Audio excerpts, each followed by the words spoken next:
Dear friend, imagine this. You walk out onto your porch on a cool morning, the steam rising gently from your cup of tea, and there before you is a garden that seems to give back without asking much in return. No frantic rushing to sow rows of seeds each spring, no endless bending and digging until your back aches. Instead, you see familiar plants, steady companions that come back year after year, quietly offering their gifts. That is the magic of perennial crops food that keeps on giving long after the memory of planting has faded. For those of us who have lived long enough to know the value of time and energy, perennials are like old friends. You nurture them once, and they reward you faithfully for seasons, even decades. They save money when grocery prices rise. They save energy when our hands and knees don't move quite as fast as they used to. And perhaps most importantly, they remind us that life doesn't always have to be hurried. Some things, once rooted, can last and last. When I think of perennials, I think of the lessons they whisper, that patience pays off, that deep roots give strength, and that beauty often comes from persistence rather than speed. In today's visit together, I want to share with you 9 such crops, plants that once tucked into your soil will continue to nourish you and those you love. Some may be familiar. Others might surprise you, but each one carries its own story and gift. So settle in with me. Imagine your backyard becoming not just a garden, but a steady source of comfort, flavor, and joy. One that doesn't ask for youth or riches, only a little care and imagination. Do you remember the first signs of spring when you were a child? Perhaps it was the crocus pushing up through the cold ground or the first robins hopping across the lawn. For me, one of the most comforting signs has always been rhubarb. Its thick red stalks emerge even while the rest of the garden still rubs the sleep from its eyes.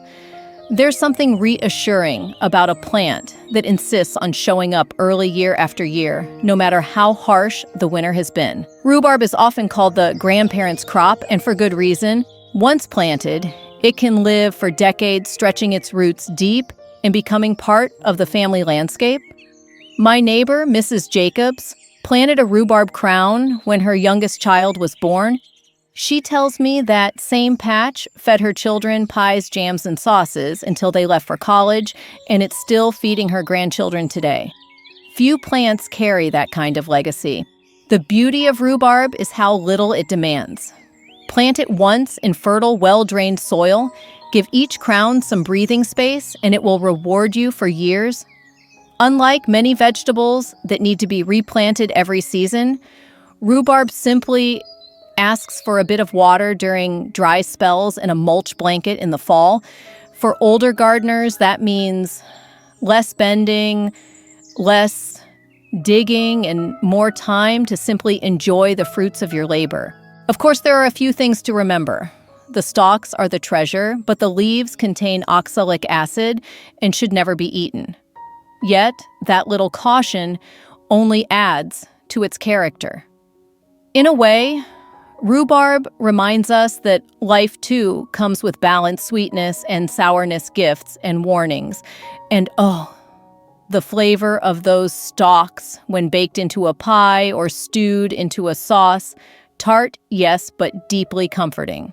What I love most about rhubarb is that it thrives quietly. You don't fuss over it, and yet it appears faithfully every spring. It's a reminder that sometimes the most dependable things in life aren't the loudest or flashiest, but the ones that show up steadily year after year. Plant rhubarb once, and you'll find yourself greeted each spring with a familiar friend ready to fill your kitchen with flavors that connect past, present, and future. Have you ever stumbled upon a treasure in a place you didn't expect? That's exactly what Jerusalem artichokes feel like. At first glance, they're just tall, sunflower-like stalks waving in the breeze. but hidden beneath the soil are tubers, sweet, nutty gems that return every year without fuss. Some call them sunchokes, but to me, they're the garden's little secret, a reminder that life often hides its best gifts just below the surface. I once visited a small homestead in rural Ohio, where an elderly couple had grown Jerusalem artichokes along the edge of their property for decades. They laughed as they told me, "We never bought seed potatoes again once these came in. They just keep reappearing no matter how many we dig up." That patch became both their pantry and their privacy hedge, reaching nearly 10 feet high by midsummer. It was food and shelter all in one. Planting Jerusalem artichokes couldn't be easier. You simply tuck the tubers into the soil about a hand's depth down and walk away. They don't need pampering, expensive fertilizers, or constant watering. Poor soil, they'll adapt. Dry spells, they'll endure. They're the kind of crop that makes gardening accessible for anyone, especially those of us who don't want to spend hours bent over beds. But here's the catch: Jerusalem artichokes love to spread. Like certain friendships, they can take over more space than you expected. That's why many gardeners plant them along a fence line or in a contained bed. Think of them as the extroverts of the perennial world, always eager to multiply. Yet, with a little planning, their vigor becomes a gift rather than a nuisance. When the first frost touches the garden, that's when the real treasure hunt begins. Dig up the tubers, and you'll find knobby golden roots that taste like a cross between a potato and a water chestnut. Roast them, mash them, or slice them raw into a salad. Their flavor turns sweeter in the cold, as though winter itself blesses them before they reach your plate.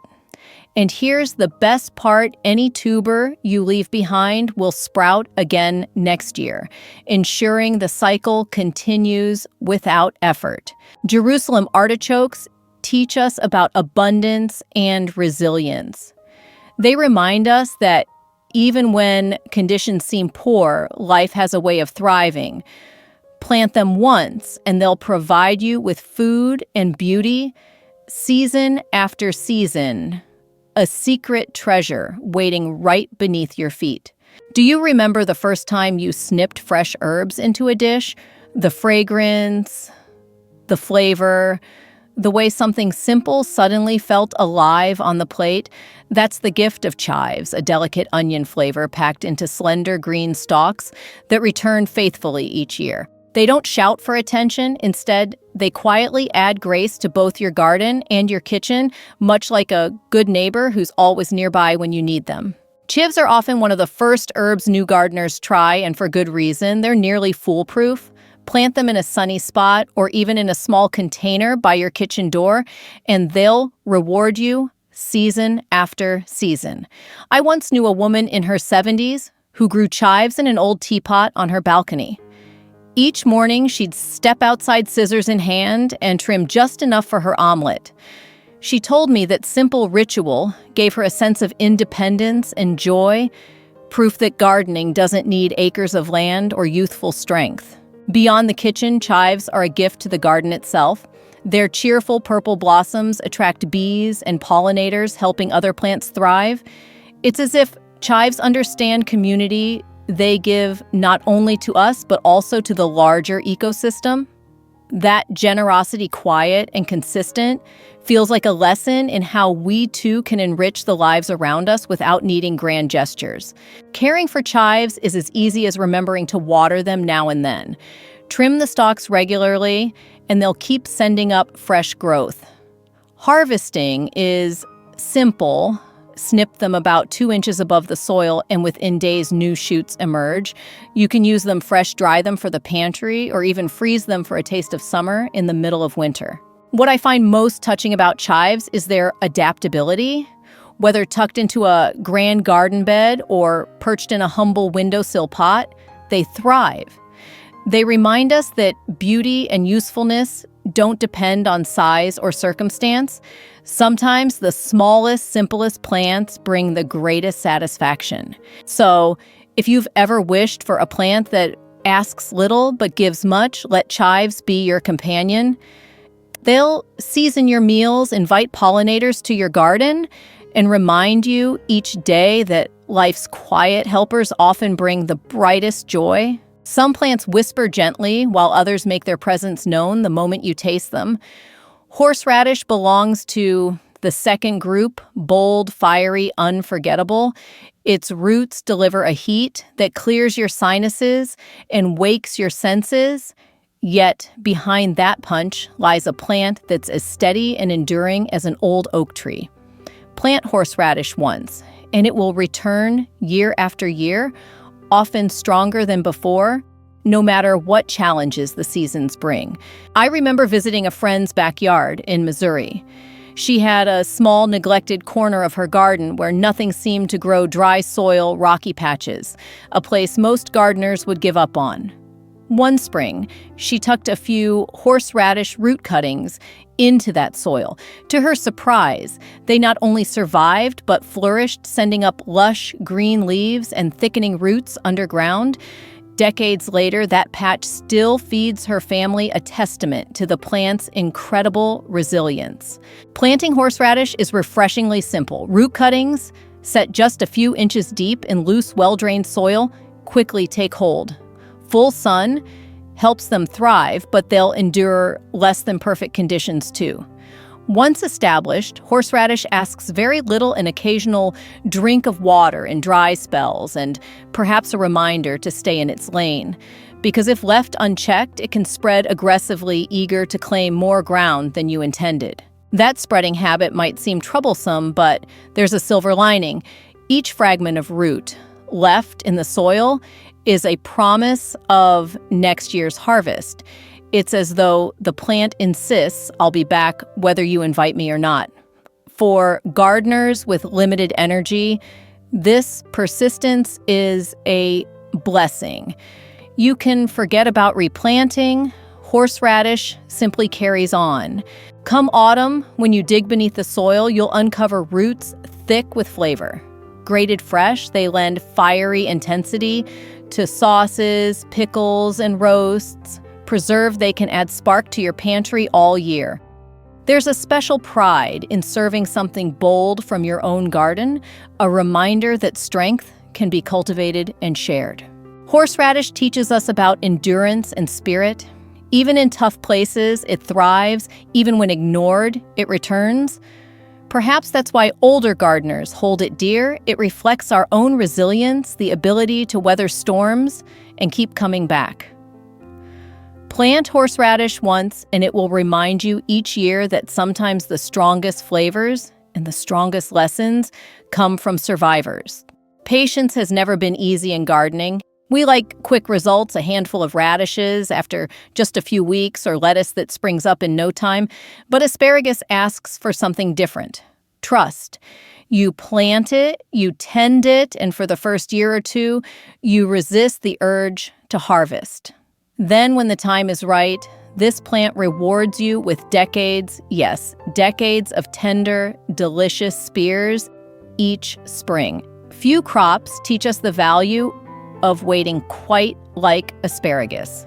I recall a neighbor, Mr. Howard, who planted asparagus crowns the year he retired. At first, he admitted he struggled with the discipline of letting the plants grow untouched. But by the third spring, his patience was rewarded with baskets of fresh spears, enough to share with neighbors and freeze for later. He used to joke that while his hair thinned and his knees ached, his asparagus patch only grew stronger each year. It became his reminder that good things truly come with time. Planting asparagus requires a little preparation, but nothing beyond what most gardeners can handle. Crowns. The young root systems are usually preferred over seeds since they establish faster. Dig a trench about half a foot deep and space the crowns with care. As the plants grow, cover them gradually with soil until the trench is filled. This slow process mirrors the steady pace of the crop itself, deliberate, layered, long-term. Once established, asparagus is surprisingly low maintenance. Keep the bed free of weeds, offer water during dry spells, and enrich the soil each spring with compost or organic fertilizer. After that, the plant largely takes care of itself, faithfully returning each season. For older gardeners, that means years of harvest without the annual burden of replanting. The joy of asparagus lies in its timing. Just as winter fades when fresh vegetables are scarce, those green spears rise up like a gift. Steamed, roasted, or sautéed, they bring a tender sweetness that feels like spring on a plate.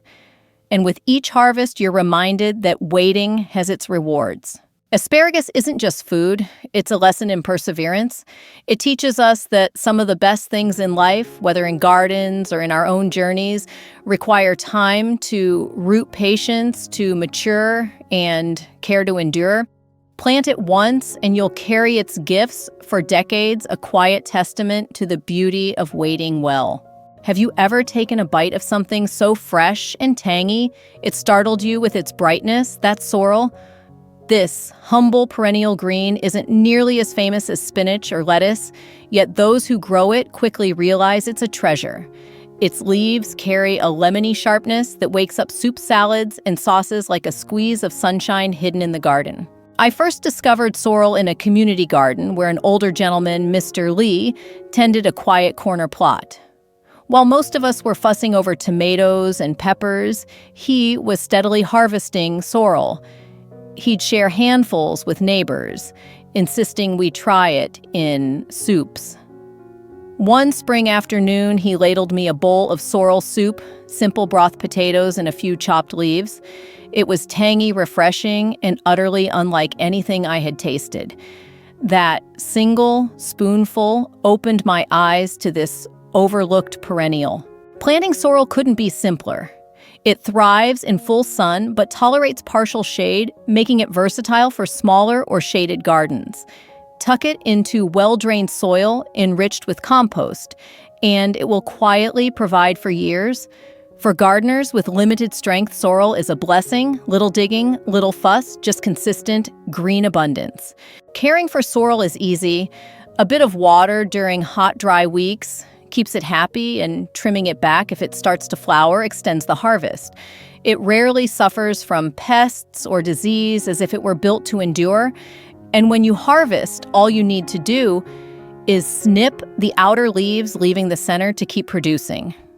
That cycle of giving and regrowth feels almost symbolic, a reminder that generosity can be sustainable when done thoughtfully. What makes sorrel special is its flavor.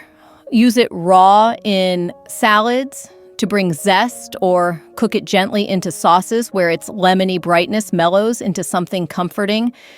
It's one of those plants that bridges generations, too traditional in old European kitchens, yet still fresh and modern on today's plates. Sorrel may not be a showstopper, but it teaches an important truth. Sometimes the most unassuming things bring the most delight.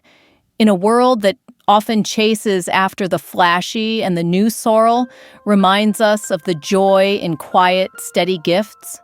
Plant it once, and each spring it will return with a burst of lemony cheer, asking for little more than your appreciation. Every garden has its quiet workers, and then there are the stars plants that make visitors stop and stare. The globe artichoke belongs in that second category. With its tall, silvery leaves and striking buds, it's as ornamental as it is edible. Plant one in your yard, and it quickly becomes both conversation piece and dinner companion. It's rare to find beauty and nourishment so perfectly entwined. I'll never forget visiting a coastal California garden where rows of globe artichokes stretched toward the horizon. The gardener, a retired teacher, smiled as she showed me how she harvested the tight green buds before they opened. Later that evening, she steamed them, served them with a drizzle of olive oil, and we pulled the tender leaves one by one. It was less a meal and more a ritual, patient, hands-on, and deeply satisfying. She told me she loved them not only for the taste, but for the way they slowed her down, forcing her to savor each bite. Planting globe artichokes requires a little room. These aren't plants to tuck into corners. They spread and they demand sunlight. Rich, well-drained soil keeps them happy. And if your climate is cooler, you might start them indoors before frost has passed. In warmer areas, they thrive directly in the garden, growing tall and regal by midsummer. Caring for artichokes is fairly simple. Give them steady water, feed the soil with compost each year, and they'll return season after season, sometimes for 5 years or more. They'll send up multiple buds once established, and with attentive harvesting, you can gather dozens from a single plant. If you allow some to flower, the payoff is spectacular, massive purple blooms that not only attract pollinators, but also make the garden look like something from a painting. When you do harvest, pick the buds while they're tight and compact. That's when they're most tender and flavorful. Roast them, stuff them, or simply steam them. Each preparation reveals another layer of this remarkable crop's versatility. The globe artichoke is more than a vegetable. It's a reminder that function and beauty can coexist. In our own lives, we sometimes divide what is useful from what is lovely, yet the artichoke teaches us that both can live in the same space, that a garden can nourish the body while also lifting the spirit. Plant it once, and you'll see how abundance and elegance can truly grow side by side. There's something timeless about a bowl of blueberries. Their deep blue color, their burst of sweetness, the way they stain your fingers, it feels like summer, distilled into a single bite. Blueberries aren't just delicious, they're also among the healthiest fruits. You can grow rich in antioxidants and vitamins that support heart, brain, and overall well-being.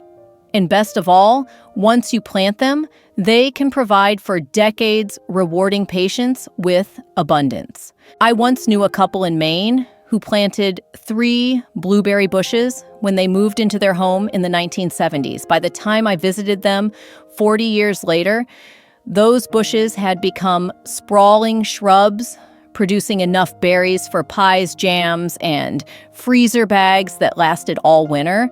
Their children grew up with blueberry-stained smiles, and now their grandchildren wander the same patch, snacking straight from the branches. Few plants weave themselves so seamlessly into the rhythm of family life. Blueberries do ask for one special condition: acidic soil. With a little peat, moss, pine needles, or amendments, you can create the environment they love. Plant at least 2 different varieties close together for cross-pollination, and you'll be rewarded with larger, sweeter harvests. Give them full sun if you can, and space them generously so they have room to grow. Once established, blueberries are surprisingly undemanding. A thick layer of mulch helps conserve water and keeps weeds away. A yearly pruning in late winter encourages fresh growth and ensures the bushes keep producing generously. For older gardeners, the joy lies in their reliability, a little care in exchange for bowls of fruit every summer. And then comes harvest season. The berries shift from green to pink to deep blue. And when they fall into your hand with the gentlest tug, you know they're ready. Fresh, they're perfect for snacking. Frozen, they're a treat for smoothies or muffins months later. Cooked into jam, they fill your home with a sweetness that lingers long after the jars are sealed. Blueberries carry a lesson with them. They remind us that with the right foundation, good soil patience, and a bit of tending growth can last for generations. Just as roots deepen over time, so do the traditions we build. Plant blueberries once, and they'll become more than food. They'll become a thread that ties seasons, families, and memories together. Some crops surprise us with their beauty, others with their flavor. Walking onions amaze us with their ingenuity. Unlike ordinary onions that need to be replanted each season, these clever perennials do the work themselves. At the top of each stalk, they grow little bulb clusters called topsets. As they grow heavier, the stalk bends down, planting those bulbs directly into the soil. It's as though the plant takes a walk across your garden setting down new roots wherever it goes. I once visited a small homestead in Kentucky where a woman proudly showed me her patch of walking onions. She told me her grandmother had started them decades earlier, and the onions had never once failed to return. They've outlived marriages, droughts, even the big flood, she laughed. I think they'll outlive me too. Sure enough, that patch stretched like a living quilt across the garden, each new generation of onions planting itself just a step away from the last. Caring for walking onions is refreshingly easy. Plant a few bulbs in well-drained soil, give them plenty of sunlight, and they'll handle the rest. They're remarkably hardy, tolerating cold winters, resisting most pests, and thriving with minimal water. For older gardeners, this makes them almost ideal. Little bending, little worry, just dependable harvests season after season. The beauty of walking onions lies in their versatility. Snip the green tops like you would chives for a mild onion flavor. Pull the underground bulbs when you want something stronger. Or harvest the topset bulbs to replant or soak with.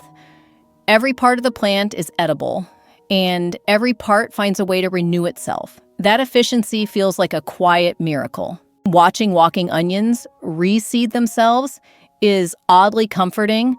They remind us that life has a way of continuing forward, even when we're not looking. Each season, they pick up where the last left off, teaching us about resilience and self-sufficiency. If you're searching for a plant that truly embodies the promised plant, once harvest, forever, walking onions are the shining example. Like, they'll walk their way across your garden, feeding you, surprising you, and reminding you that sometimes the simplest gifts are also the most enduring. As we close our walk through the garden, let's take a moment to breathe in the bigger picture. We've explored 9 perennial crops, each with its own character and story. Rhubarb's steady return each spring, Jerusalem artichokes' hidden treasures, chives' gentle generosity, horseradish's bold spirit, asparagus' long reward, sorrel's bright tang, artichoke's showpiece, beauty blueberries, sweet legacy, and the remarkable walking onion that quite literally plants itself. Together, they show us that gardening doesn't have to mean endless replanting, bending, or struggling. Instead, it can be a partnership with nature, one where we plant once and enjoy the gifts for years, even decades. But beyond the practical harvests, there are lessons here too. Perennials remind us that patience brings abundance, that strength is built from deep roots, and that the simplest, most dependable things often carry the greatest joy. They whisper truths that feel especially dear as we grow older, that life doesn't have to be hurried to be fruitful, that resilience is its own form of beauty, and that what we tend with care today will feed not only us, but those who come after us. I think of friends and neighbors whose perennial patches outlived pet seasons, even chapters of their lives. Each time the plants returned, they carried with them memories of years gone by, a rhubarb pie baked for grandchildren, a jar of blueberry jam sealed during summer, or a vase of purple chive blossoms brightening a kitchen table. These aren't just plants, they're storytellers weaving family history into every harvest. So, my dear friend, which of these perennials speaks to you most strongly? Perhaps it's the idea of asparagus rewarding patience with decades of harvest. Or maybe it's the walking onion, a little miracle that reroots itself as if determined never to leave. Whatever you choose, know this: your hands still have the power to create lasting beauty and nourishment. If this visit brought you comfort and inspiration, I'd love to know which crop sparked your imagination. Share it in the comments, and perhaps even pass this video along to a friend who dreams of a garden that gives without demanding too much in return. Until next time, may your days be steady, your soil rich, and your heart full of joy. Happy gardening, dear friend.